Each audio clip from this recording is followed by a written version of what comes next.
wachifwaka musuna ngonga kala kala bimba mosa muntu wachifwaka musuna ngonga kala baisha mosa muntu wachifwaka musuna ngonga legela ingimba mawabalele. Bienvenue dans la chaîne Gloire Combel, l'adulateur du gouverneur. Quel que soit le pays d'où vous nous suivez et partout dans le monde. Je suis Sunset Joas, présentateur de cette émission. Nous avons reçu aujourd'hui un invité que nous allons découvrir tout de suite. Salut frère. Salut. Comment vous allez? Nous allons bien par la grâce du Seigneur, merci à vous. Nous allons vraiment bien. Est-ce que nous pouvons connaître votre nom? Je me nomme Gloire Combel Bongo. Monsieur Gloire Combel Bongo. Qui est réellement le frère Gloire Combel Bongo? Je suis un croyant du message prêché par le révérend prophète William Marion Branham. Donc, vous êtes dans le message de l'heure. Oui. Et quand est-ce que vous avez cru au message de William Marion Branham?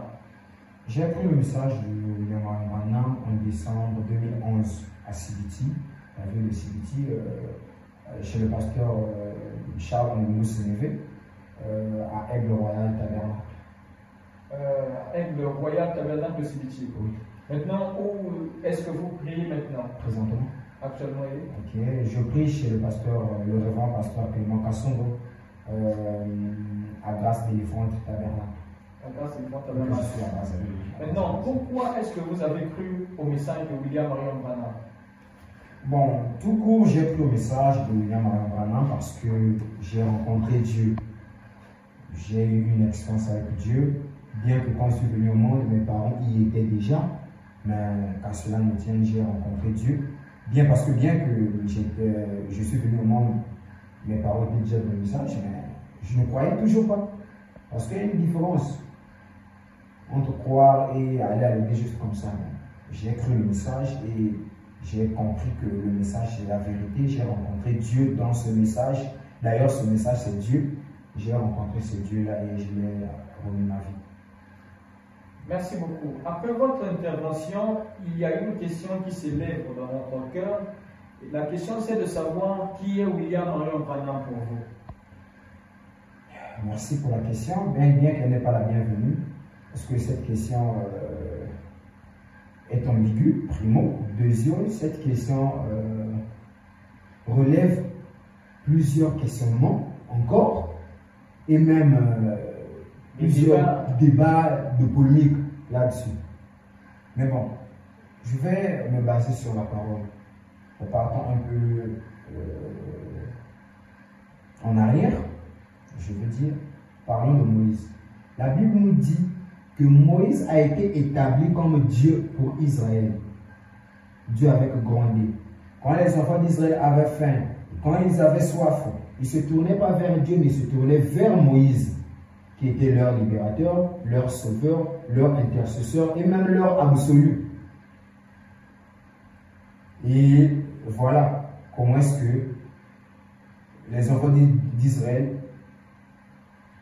ont toujours été derrière Dieu, parce qu'ils étaient derrière Moïse. Il était aussi le guide. Donc pour moi, Branham c'est aussi mon libérateur, Branham c'est aussi mon intercesseur. Et voilà, Moïse aussi était un intercesseur pour les enfants d'Israël. On a vu ça quand les serpents brûlants commençaient à mordre le peuple.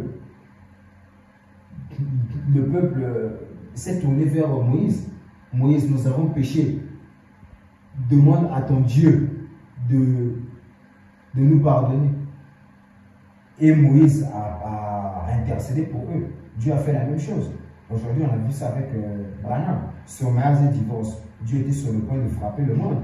Et Branham a dit à Dieu que non, toi, tu ne frappes jamais sans pourtant parler.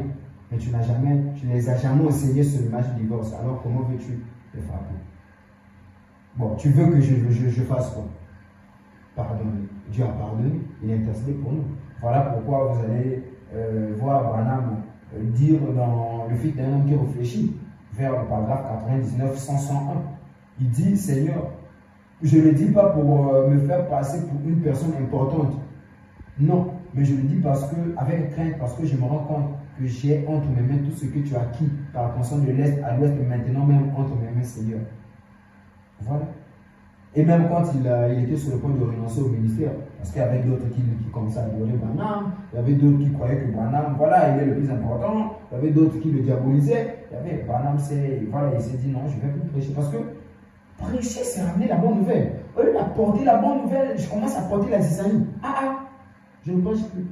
Il est allé dans la cabane, là où il priait. Il dit, bon, ok, je vais avaler ça. Voilà. Non, en fait, le peuple de Dieu doit comprendre, en fait, le fond de ce que vous voulez dire. Ok, je voulais juste dire que Branham dit quand il se trouve dans cette cabane, même la FBI ne peut pas le repérer. Donc, vous comprenez. Voilà. Et voilà. Une lumière est apparue, et puis cette lumière s'est transformée en un homme, un géant, qui parlait avec une voix, excusez-moi, terrifiante. Branham, pourquoi veux-tu abandonner? Branham dit même que moi, je me disais même que Dieu allait même me tuer parce que la voix était vraiment, cet homme était vraiment fâché pour Adam. Mais Dieu ne pouvait pas parce que Branham était la cartouche finale. Hein. Ah bon? Mais oui, il était, mais pas parce que la rédemption a deux volets. Le sang versé puis la restitution du livre. Mais voilà. Donc, qui allait parler de ça? Et rassurez-vous, si Branham n'avait pas accepté ce jour-là, le monde allait retourner aux atomes et aux molécules. Donc, en dehors de Branham, il n'y a plus personne qui pouvait remplir ce rôle. Non, plus personne. Plus personne. Et pourtant, la Bible dit que Dieu ne manque pas de témoins quelque part. Mais oui, Dieu ne manque jamais de témoins quelque part. Voilà, il a eu un témoin, Branham. Vous voulez encore que vous saviez qu'il est témoin. À part Moïse, qui voulait faire le travail de Moïse? Bon, voilà. Donc, c'était ça. Et voilà, à ce moment, Dieu a commencé à le supplier. C'est fort, mais c'est la vérité. Branham, est-ce que tu sais que depuis Enoch, tu es le plus grand? Il dit, oui, je sais, mais je ne peux plus retourner prêcher. Est-ce que, bon, regarde, quand tu vas à la chasse, je vais te donner l'eau, c'est un honneur aux États-Unis pour un chasseur. Il dit, non, merci, c'est gentil. Je ne veux pas. Bon, il n'avait pas dit ça. C'est une expression que j'ai sur l'habitude de dire, non, merci, c'est gentil. Mais il avait dit non. Il n'avait pas refusé. Et Dieu l'a maintenant dit, Branham, pourquoi veux-tu abandonner ton peuple? Là, vous voyez comment est-ce que les Écritures s'alignent avec ce que je vous ai donné sur le fil d'un homme qui réfléchit. Là, où il dit que tout ce que tu as acquis par attention de l'Est à l'Ouest entre mes mains. Là, Dieu dit, pourquoi veux-tu abandonner ton peuple? C'est à ce moment qu'il s'est rendu compte que c'est mon peuple. Il a compris ce que Moïse avait. Il s'est dit, non, tu dois le faire. Et voilà comment est-ce que Branham était retourné, voilà, prêcher. Donc, c'est ça, Branham, c'est mon libérateur, Branham, c'est mon sauveur, Branham, c'est mon absolu, Branham, c'est mon intercesseur. C'est mon Moïse. Tout court, mon absolu. Donc, si nous comprenons vos dires, vous venez de dire que nous sommes le peuple de William Branham et que William Branham nous a entre ses mains. Il ajoute en disant que, tu ajoutes en disant qu'il est notre intercesseur. Est-ce que vous n'insinuez pas quelque chose pour dire que nous devons adorer William Branham? Parce que tout ce que vous venez de dire, j'ai trouvé que c'est comme quelque chose pour juste passer et ne pas avouer en fait ce que vous croyez. Est-ce que vous adorez William Branham? Cette question, par contre, elle est la bienvenue. Parce que, vous savez, on a juste peur de rien, mon cher. Mais moi, je veux le dire, hein, sérieux, sincèrement, je le dis avec humilité, avec crainte. Parce que même devant Jésus, je vais le... D'ailleurs, il est ici, et il écoute ce que je vais dire tout à l'heure. J'aurais préféré manger un pain sec, dormir affamé, si possible, que de régner ce que je vais dire tout à l'heure sur l'adoration. Je n'adore pas un juif. Je n'adore pas aussi, encore moins un Américain que j'adore. J'adore l'Éternel des armées, le grand créateur des cieux et la terre, donateur de tout don excellent et parfait. Son nom, c'est Jéhovah le fort. Son nom, oui, c'est le Seigneur Jésus-Christ. Mais, attention, le gouverneur Branham nous dit dans le Dieu Tout-Puissant dévoilé, il dit Dieu reste le même dans ses caractéristiques, dans sa nature, mais change plusieurs formes. Il a plusieurs formes. Le corps, excusez-moi, ça va choper, mais voilà, c'est la vérité. Je le dis et ce n'est pas ambigu. Le corps qui est sorti de Marie, le corps de Galilée n'est pas Hébreux 13:8.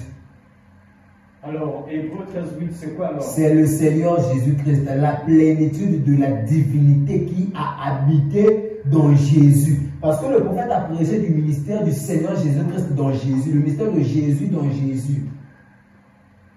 L'homme qui était en Galilée, c'était le Seigneur Jésus-Christ dans Jésus.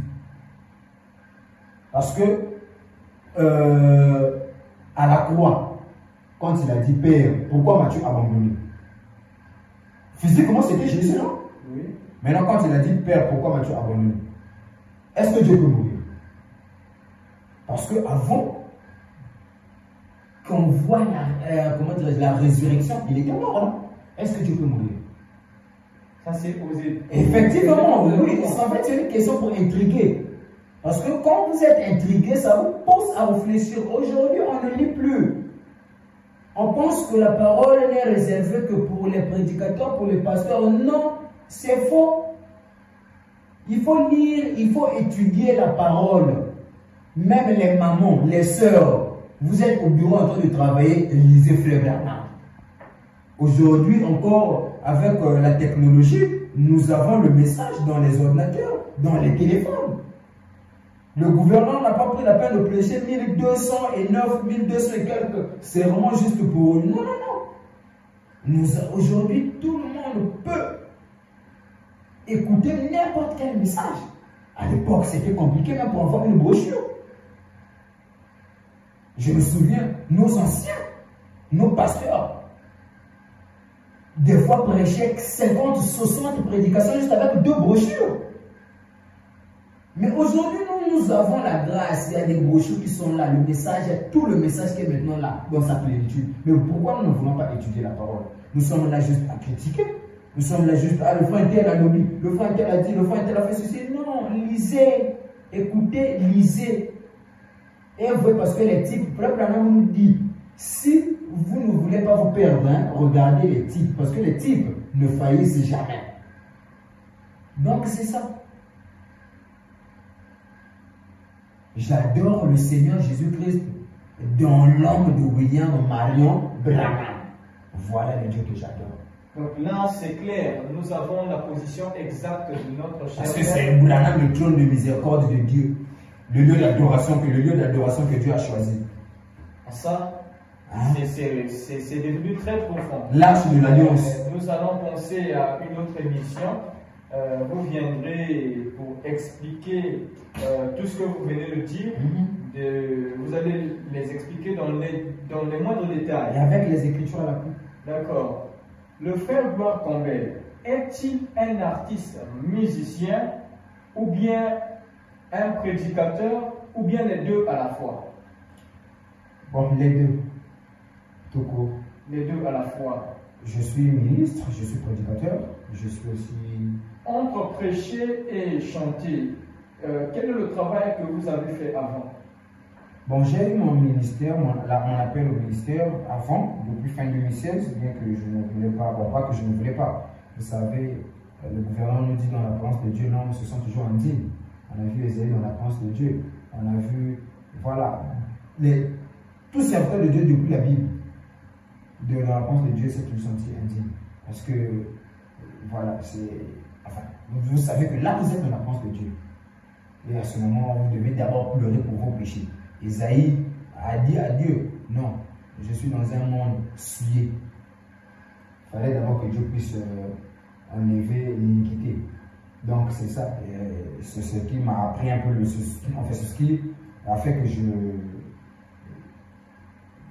que je puisse répondre en fait à mon appel un peu plus tard. Mais j'ai commencé à chanter avant de prêcher. Mais j'ai eu mon appel au ministère avant de commencer à composer. Mais depuis l'enfance, je chantais. Je me souviens même, c'était pendant une cérémonie, on était encore tout petit.